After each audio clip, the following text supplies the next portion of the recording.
Look how proud he is. No problem. It's my pleasure to put the Larry David sandwich up on the board. It's such a wonderful thing. You like it, yeah? You like it? What is this? Not really a big fish guy, to tell you the truth. This is the best whitefish in the whole wide world. No other place got this whitefish but me. No, I'm sure it is.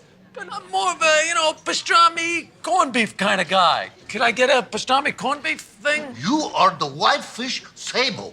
Period. What do you want me to do? What about tongue? No tongue.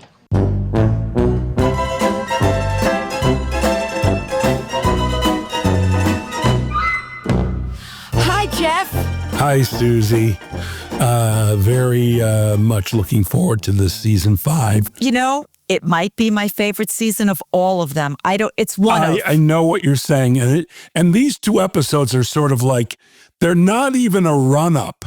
It just sort of from the middle of the season on is amazing.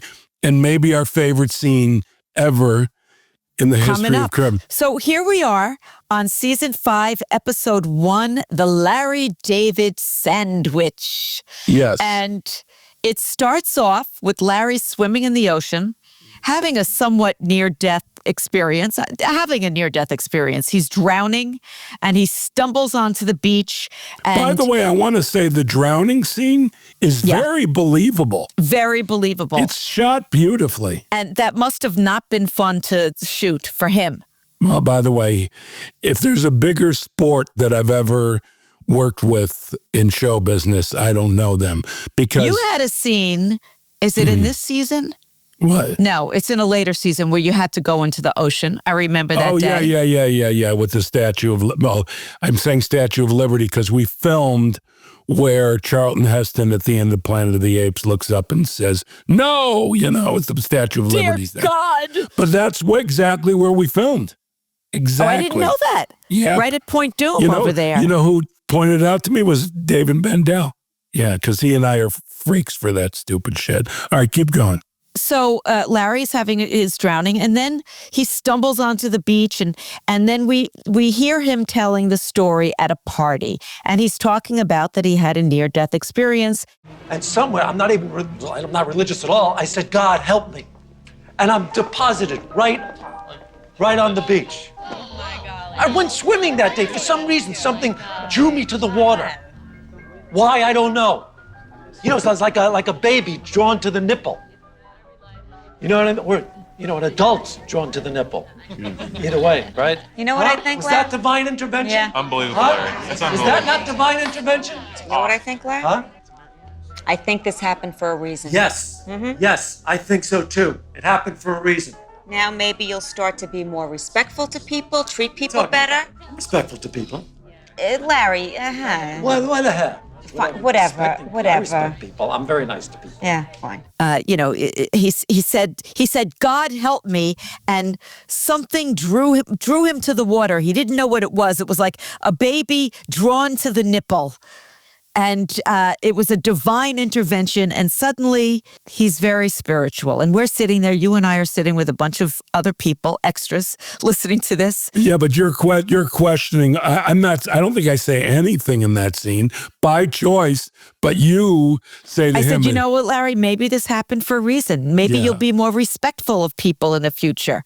And we do a toast to life. And then he's with you privately, and he asks you about going to temple for the High Holy Days. And the irony, of course, that we're recording this today on Rosh Hashanah. Yeah. Tonight, it begins Rosh Hashanah. Was it? But that was for Rosh Hashanah too, right? If I'm not mistaken. I think it was Yom Kippur, what he's asking you for. Okay. And he wants to go to temple, and you tell him it's a tough ticket to get. But you're going to make some calls. And then he tells you that at Leo's Deli, they have named a sandwich after him. There is the Larry David sandwich. It's whitefish, sable, capers, onions, and cream cheese. And he says it's a disgusting sandwich. I think it sounds good. The only thing that I wouldn't like in there is the capers. I'm not a caper fan. I wouldn't like the onions, but that's condiment. Oh, no. By the way, also, I don't like onions, but I would let that live. But I love whitefish, and I love sable. It's designed pre-lovemaking, so you're bloated And have horrible breath. I don't think anything gives you worse breath than whitefish. Oh, yeah. Well, sable, any of that stuff. But I love whitefish. If you're going to Barney Greengrass, be prepared to go home and brush your teeth. Yeah, for several hours and several days. But it's delicious. It's delicious. By the way, love Barney Greengrass, I'm going to be eating that type of stuff tonight. But Larry thinks it's a disgusting sandwich. When he says that, well, that's a taste thing. I don't think it's a disgusting sandwich. Yeah. And he's drinking coffee out of a little dainty little teacup with a dainty little handle, and he shows you the dainty little handle. And you walk away, and the kid bumps into Larry, and he spills the coffee all over the place. Sorry. Oh boy. Oh my gosh. Oh, what happened? He bumped me. Did you bump into him? No. You bumped into me. You didn't bump into me? Okay, please. And the kid then lies. The woman comes out. The kid lies and says he didn't bump in. By the way, perfect casting for that kid. That kid was you terrific. You wanted to kill him. I know. He shows up later on, and he was terrific later on as well.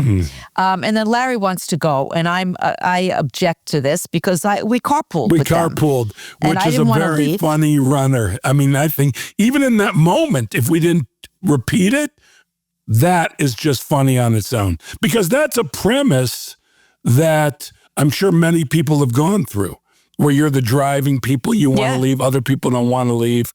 Well, now there's Uber.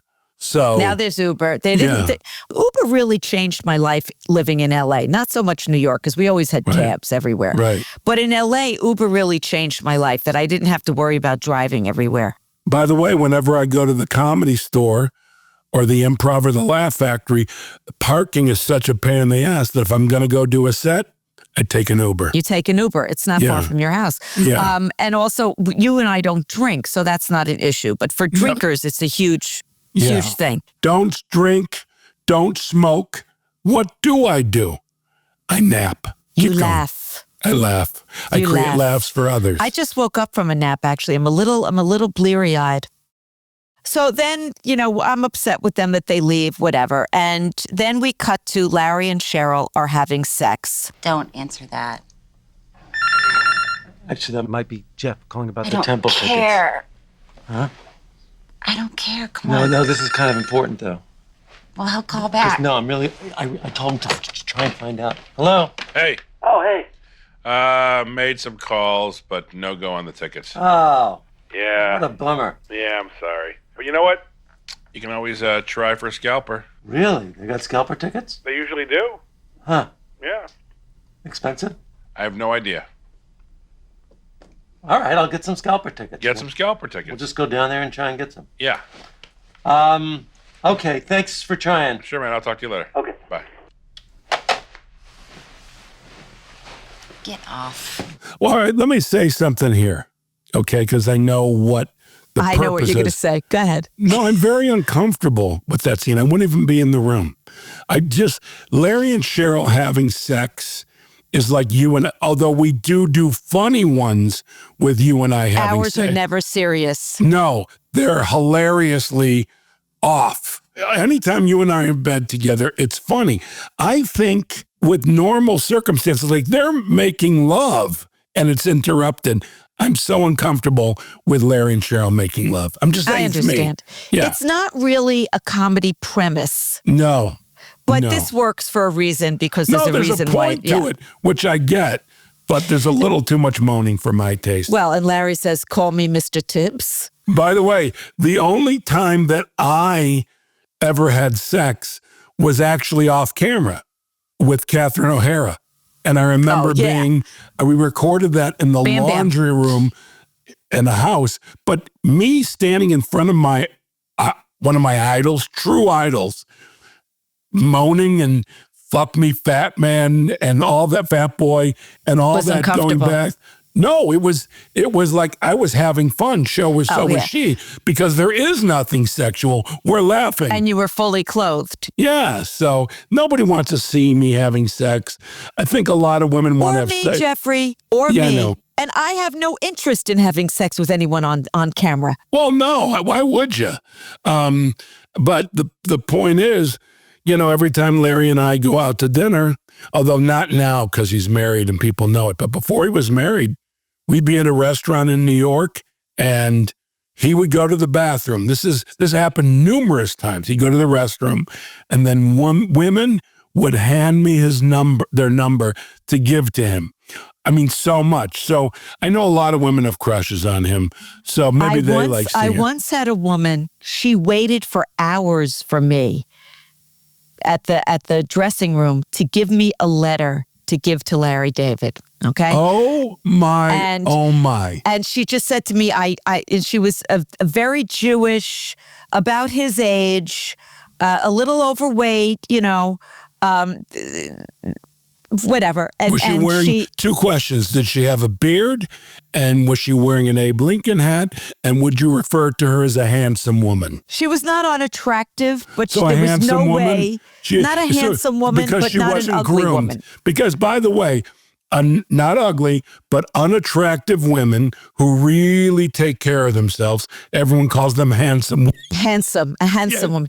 But anyway, she comes up to me and she says, can you please give this letter to Larry? And I just know that we're meant to be. It's just meant to be that we're supposed to be together. And he's my soulmate and blah, blah, blah, blah, blah. And I said, how horrible. I said, I will pass it along. That's scary shit. I took the letter and I read it, and it was like, it was so nothing that Larry would ever be interested. The worst comes to worst, meet me for a knish. It was like so overly Jewish. But by the way, did you ever tell Larry? Yes, of course. We laughed about it. Yeah. I sent him the letter. So then she wasn't scary. She wasn't scary, but she truly believed that they were meant to be together. And I just knew that there is no way he would ever be in the slightest bit interested in him. And what she thought he was is not who he was. I know. She has some idea of him. And then he would tell me how when he was doing Fish in the Dark, his Broadway play, they would wait for him at the stage door. They were stage door Janies instead of stage door Johnnies. And they would invite him for Shabbos dinner and all of this kind of stuff. And nothing would be less interesting to him than that. Anyway, so he's having sex with Cheryl and the phone rings. Now, I don't know about you, but if I agree with Cheryl on this, 100%. Oh, no. It's not even up for discussion. This is for comedic purposes. Of course. You don't answer. And also, that was a time, like I don't have a hard line. Do you have a hard line in your house? I do. Okay. Well, you're out there. I have a hard line in my house because we have bad reception here, cell reception. Okay. But in the city, you don't have a hard line. No. Okay. No. That's all. So basically, it's another time. And by the way, as often as I can, my whole phone is silent. I don't know when I get a text. I don't know anything. I don't want to hear it. But also, I'm apt to turn my ringer off quite often, which can lead to problems with Siri. Not only do I not allow Jimmy to answer the phone during sex, he's not allowed to answer it during dinner. I don't even want the phone on the fucking table while we're having dinner. But by the way, that is completely correct. I'm with you. Yes.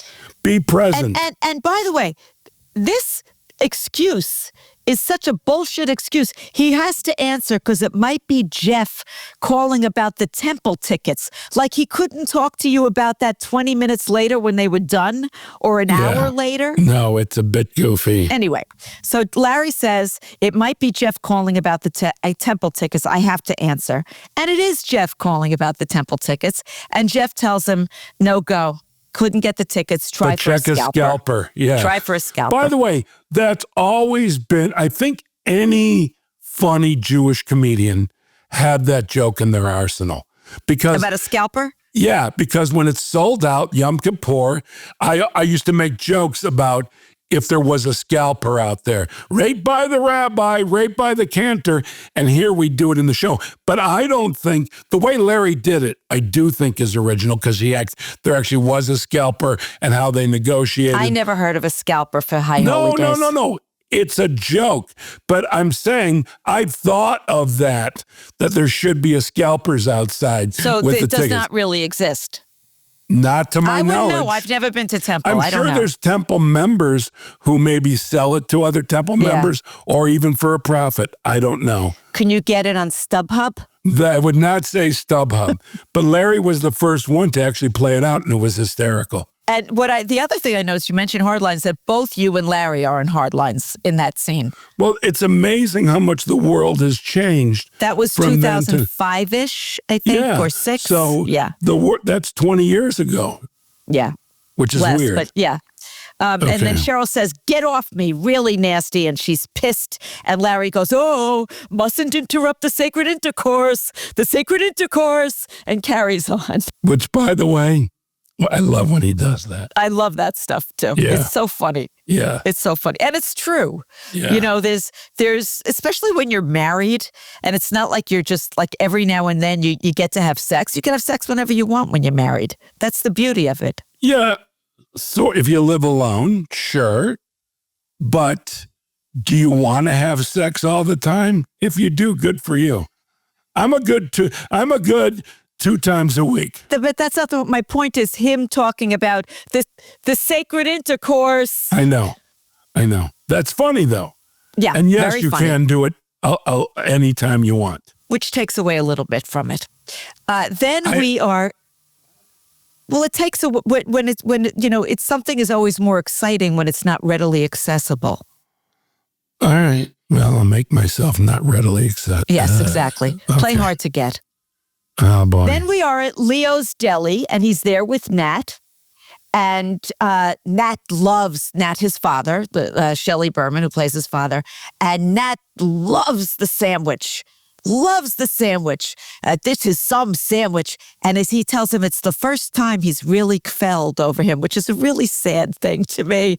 That here's this man who created this, the greatest sitcom in the history of television, and yet his father is first quelling over him over a fucking whitefish sandwich, And he's proud, he's everything, and Larry doesn't like it. And Nats keeps on saying to him, you mumble, I can't understand you. By the way, can I say something? Watching all these episodes, I'm in awe of Shelley's talent.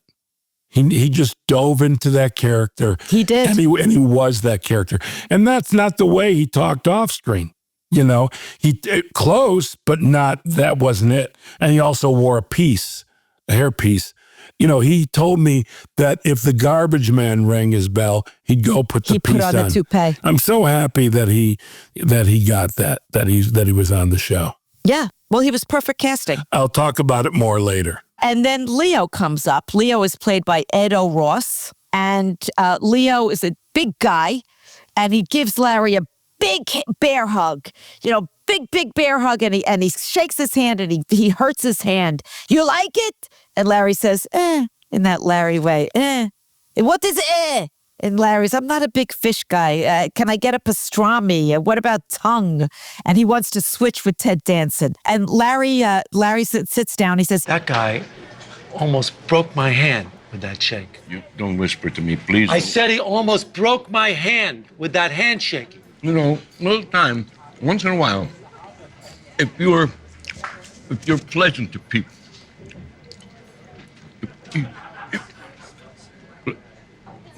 What's the matter? Take a drink of water.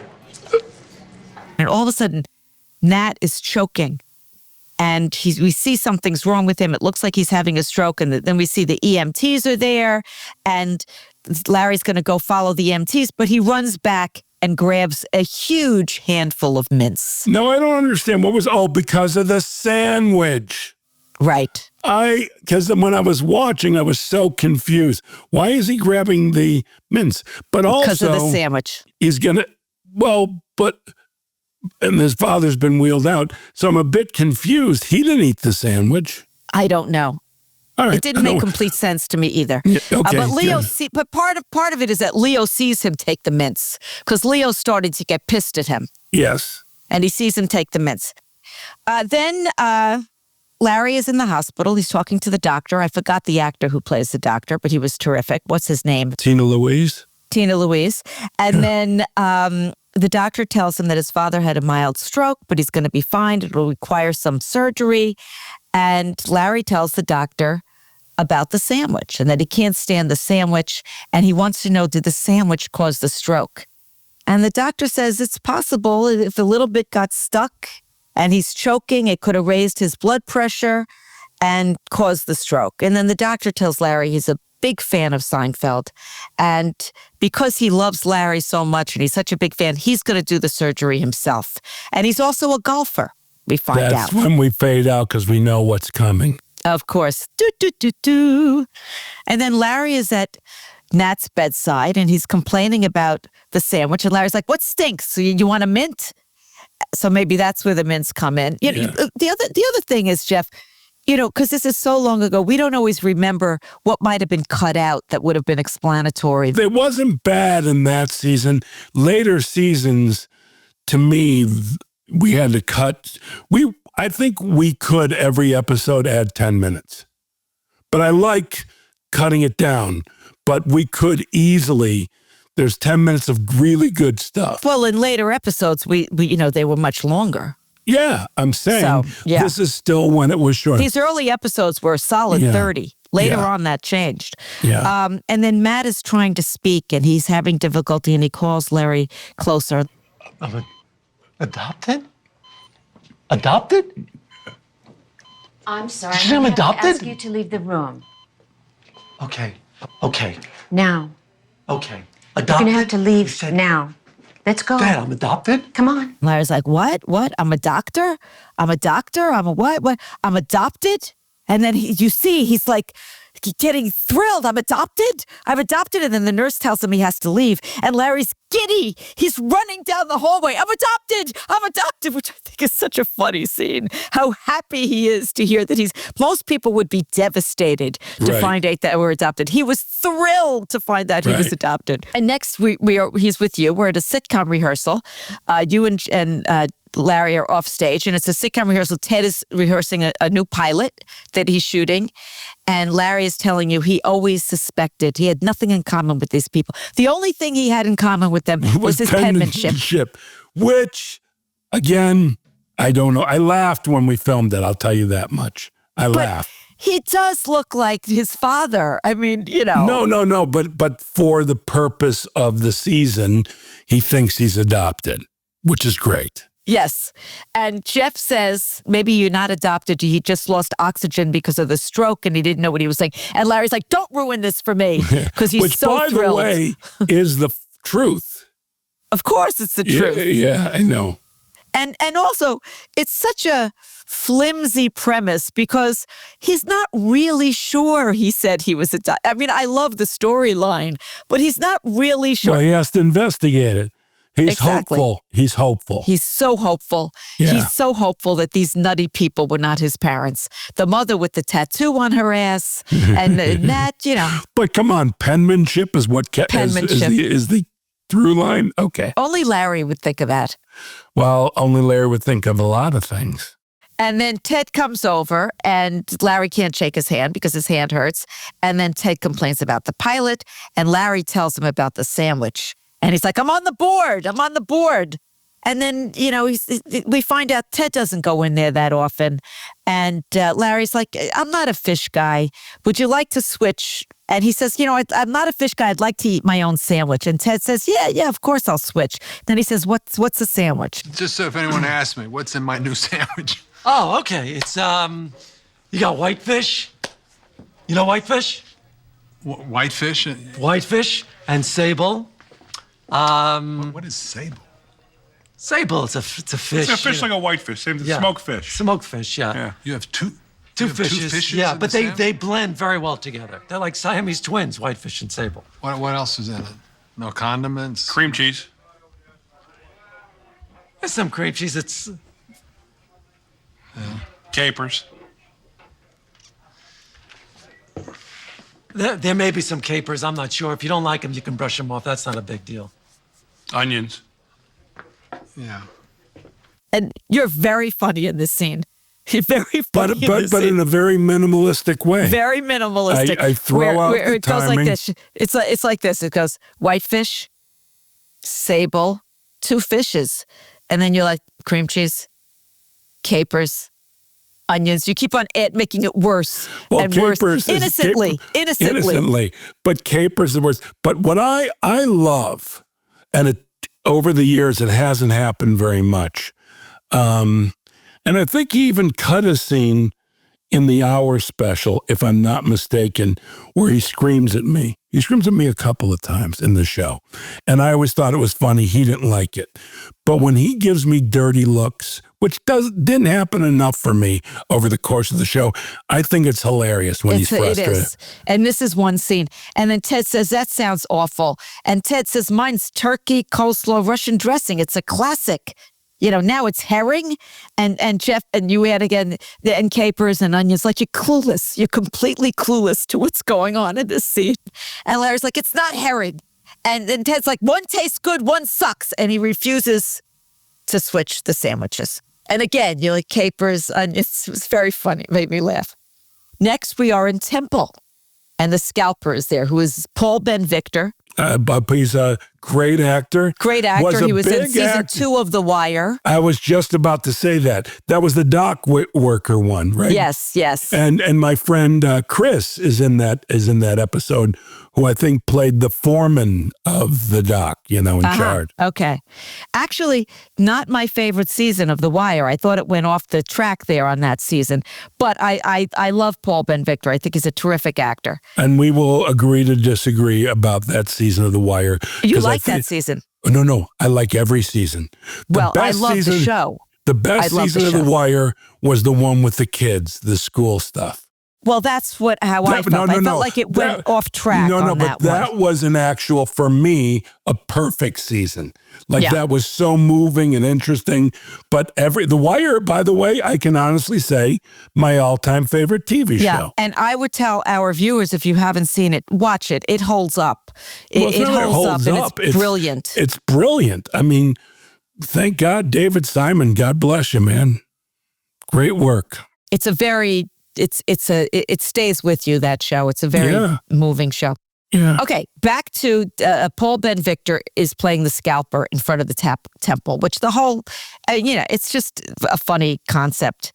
And Larry comes over. He's got two. He was great in this, playing the scalper, I thought. He's got 2 seats, fabulous, right down front. The cantor will be spitting on you, all over you. $600 for the 2. Larry says, I'll give you $300. He says, I'll take it, like really quickly. You got an incredible deal. And then the kid who lied about the coffee spilling from the first scene sees Larry buying the tickets from the scalper and gives Larry a dirty look. Cheryl, Jeff, and I are standing in front of the temple. And Cheryl does one of her guyish things that she does so beautiful. Why buy tickets? She does it in the ski lift again, which I love. We'll get to that later on in the season. But when she said, why would you bury a plate? She just asked it so innocently, like, why buy tickets? She doesn't understand these Jews by the way, whatsoever. I want to say the bury the plate thing I've never understood. Well, who understands that? Well, the Orthodox Jews. But anyway, just the way Cheryl, as the outsider, questions these things. I wonder if the grounds outside of an Orthodox Jew's home has a lot of patches from where they buried in the grass, from where they buried the plate. I'll walk around the neighborhood and we look. do the burying the plate in the ski lift. That's the ski lift, yes, which is this season, but later on. Yeah. And then Larry thanks us for carpooling. He's like, Cheryl thanks us for carpooling. And Larry said he never expected me to get in his car again because I was so pissed off from the party when he left. And I say to him, isn't there an uncle or an aunt who would know about the adoption? Isn't there somebody who could clarify this once and for all? And Larry says they're all dead, but there was a nanny, Joanna Siderman, and Antoinette, his assistant, tracked her down and he wrote her a letter and she would know about the adoption. Joanna Siderman. And you're like shocked that he had a nanny, which doesn't make really sense that he had a nanny. It didn't bother me at all. Could have been for a couple of years, Whatever, but you say something about you had a nanny? Yeah. Well, that's my style of improvisation. Someone says something that's kind of absurd. You pick up on it. They're not going to get away with it. I love questioning. And by the way, my favorite person to question with, the person who plays my game, if you will, about improv, is actually ironically not on screen, is Jeff Schaffer. And let's tell people who Jeff Schaffer is. Jeff Schaffer is an executive producer on the show. creatively, and he directs almost all of our episodes for the Yes. past few seasons. Yes, but by the way, as seasons. we've discussed, he truly holds the show together. He is our secret weapon. Yeah, He but really is. off camera, he plays with these things, and he makes me laugh hard. Brilliantly, I know. It's really wild. I told him we should go to Largo and do something like that. That would be fun. Yeah, he's not interested. He's not a performer. He's a writer-director. But he's certainly a producer. funny dude, man. He's very funny. Yeah. And then Larry says, do you pick up the phone during sex? No, you're having an intimate moment with your loved one. And then we see in the background Louis having a secret tete-a-tete with Leo, the deli owner. And then a guy named Rob comes over. Larry can't shake. And this scene always made me laugh. And Rob, I'm standing next to Larry, and Rob points to me and says, So this is your wife? No. What? No. What kind of response is No, that? that's my wife. Oh, hey, I'll see you inside. Okay, All right, see you take inside. care. so is this your wife? And Larry says, no, it's not my wife. And I get pissed off at that for obvious reasons. It's a bit insulting. Mm-hmm. It's a bit insulting. And he's like, well, you look like Al Capone. I'm wearing a fedora. But by the way, that began the Larry David commenting on what you're wearing. On my outfits. That was the very first time. I think so. No. No, it was the bedazzled shirts from your trunk. Well, yes. But you weren't. Well, you wore one later on in that show. Yeah, so that would be the first time. This is the second time. Okay. And then he says, let's go in and pray. And he says, sorry, Susie, which is a very rare event. Then we're in the temple and there's singing, and Larry cleans his glasses with his yarmulke. Now, Jeff, I don't know if you recall, but we had a prop master at the time. For many seasons, he was a prop master. many seasons, Dort Clark, who, what did he call the yarmulke? Yarmulke? Something he's like called the yarmulke something so not yarmulke. What was it? Do you remember? Oh, God, no. But I do remember him saying something wrong. Like a yarmulke or something like that? I think it was yarmulke, actually, to be honest with you. Yarmulke. Yeah. And Louis is sitting 2 rows ahead of Larry, and he leans back in a loud whisper and says to Larry, how'd you get that sandwich? I disagree. It was 1 row in front. Okay, That's 1 row all. then. Okay, just saying. And he leans over and says, how did you get that sandwich? And Larry says, Leo gave it to me. What did you bribe him with? And I go in 5 times a week. You only go in 3 times a week. And Larry says, I take stuff out. Louis says, I get delivery. You know, this one-upping with this friendship, which is the most ridiculous thing. And Larry says, what were you talking to Leo about? And Louis says, your sandwich stinks. And Larry says, you stink. They're like 5-year-olds, these two. A security guard comes over and asks Larry to see his tickets. And he says to the kid who squealed on, who lied about the coffee spill, is this the guy? And the kid nods. Okay, pal. You're gonna have to step out. Why? I have a ticket. Folks, let's go. I can't believe it. You feel like making a scene? No. Oh, shush you. Shush you. Shush yourself. Oh, great. Little tattletale. Little snitch. You spilled the coffee, by the way, because I couldn't put my fingers through your dainty cup. You know, you're setting a very bad example for my Gentile wife. You know that. Look, it's her first time in temple.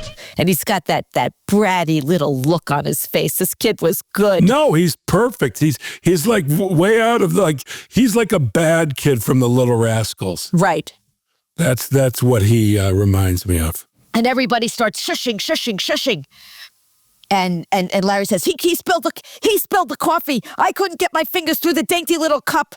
And I'm like, what? Then Larry and Cheryl get kicked out and they're leaving. And as they're leaving, they pass us. And I say, are you waiting for us? How are we going to get home? We carpooled with you. No, they're not waiting for us. Next thing, you guys are golfing with the doctor who's going to perform the surgery on Nat. And Larry tells you the doctor divorced his wife and is dating his secretary. Which, by the way, out here, I don't know about doctors, but I can tell you out here being L.A. In L.A., that is a very common thing because you work so intimately with your assistant. What I'm basically saying is I know a few people divorce their wives and either married the assistant or is dating them. Well, you know what? It's like Arnold Schwarzenegger and the maid. She was there. Yeah. Would you She like was to there. go in? It's convenient. Oh, by the way, what I would love to know is how that interaction began, because he did it repeatedly. So, and she agreed to do it. So it's not like, but how did he approach her? Did she flirt with him?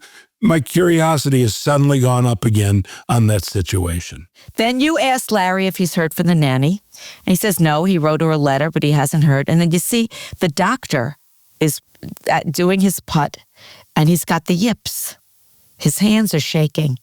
Is there a definition for the yips beyond handshaking? No, I don't believe so. As a matter of fact, yips is one of those words that just has to be shown or described. It's not like a concise, well, their handshake. It's a whole thing with fear, and it's just a whole thing. Is that yips? Is that only a golf term, or is it used? No, baseball players. There was a baseball player on the Dodgers named Steve Sachs. He was their second baseman, really good baseball player, got the yips. Also, I forget his name. He played Chuck Knobloch. These are really established good players.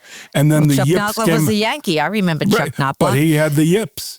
Oh, really? He had the yips when he was on the Yankees, I believe. It happens to anyone who needs skill, in anything skilled. Like I've never heard of a quarterback getting the yips, but that would be the type of person in football getting the yips. Or a kicker. No, their leg's not going to shake. The feet yips. Keep going. All right. I'm actually reacting to you for once. Keep going. It's not something you want your surgeon to have. No, that's the point. Yeah, the scene. And Larry's at home and he's telling Cheryl about the yips, and he's like, he's operating on my father. So Cheryl says, pick up the phone and call the doctor. And he's like, well, you got to get out of the room. I can't do this in front of you. And he doesn't want to do this at all. He needs privacy. And he calls the doctor, and the doctor is having sex with his secretary and doesn't pick up. Right. There's a key thing. Next thing you know, he's in the hospital with Nat, and Nat says, you're not adopted. And he says, that was not, I never said that. You're not adopted. I never said that. And he wants the other half of the Larry David sandwich. And Larry says, well, he's meeting the doctor at Leo's. He'll get one for him. And he's like, you sure you're not adopted? You sure I'm not adopted? And then he does a stare down with Nat.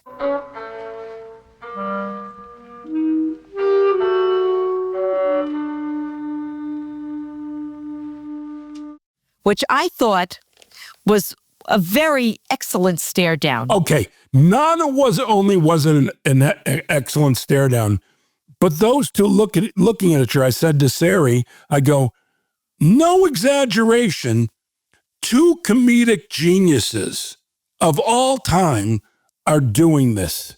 That it was like, I made that realization. I'm watching and I go, no.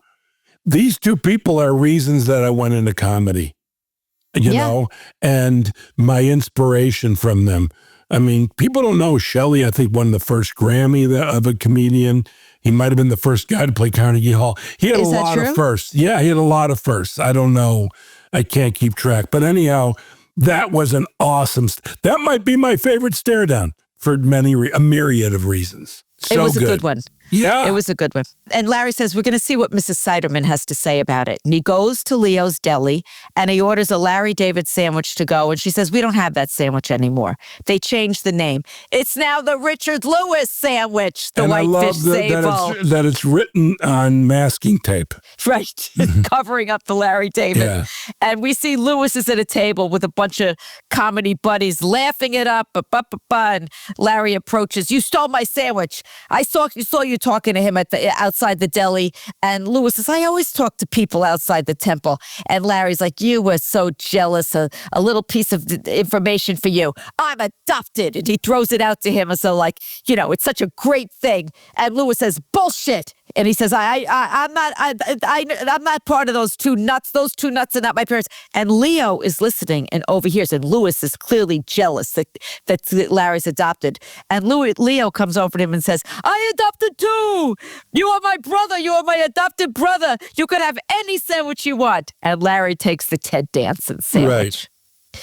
And then the doctor shows up because Larry's meeting him for lunch. Yeah, meeting him for lunch, exactly. And he's supposed to do the surgery and the yips, etc. And he shakes Leo's hand, and Leo breaks his hand. And there you go. He can't do the surgery. His hand is broken. Problem solved. This episode, outside of the sandwich, really, he has a lot of good luck after the swimming thing. You know what I mean? Like, I noticed as I'm watching, I'm like, oh. The only thing that really happened to him was getting kicked out of Temple. Other than that, yes, his father having a stroke. My apologies. Keep going. Problem solved. He wants to get that Larry David to go. And then he's home having sex with Cheryl.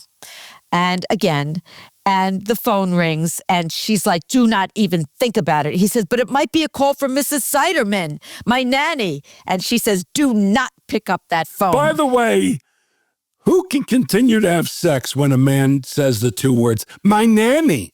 Unless they're role playing where she's the nanny, yes, you're my nanny. And he's Fuck the executioner. Something like that. Something like that, yeah. So, I know people, by the way, who wear wigs and costumes when they role play. Really? Just saying. Whatever gets you through the day or night, Whatever you want. I'm so fucking normal, or not. And of course, it's the nanny. It's got to be the nanny. This is Curb Your Enthusiasm. Right. And we see a young nurse says, nobody's picking up. I had an answer to his question. If only he had picked up. Mrs. Siderman? Mrs. Siderman. No one's picking up. And we see an old lady in bed, in a hospital gown, whatever. She said, I had an answer to his question. And she's holding the letter. If only he had picked up. And then she just flatlines and dies. And that's the end of the episode. Yes. So we're not going to know from Mrs. Siderman if he's adopted or not. But there's more adventures with adoption. Many more adventures. It's not over yet. No. And we'll discuss one of the next adventures in the next episode.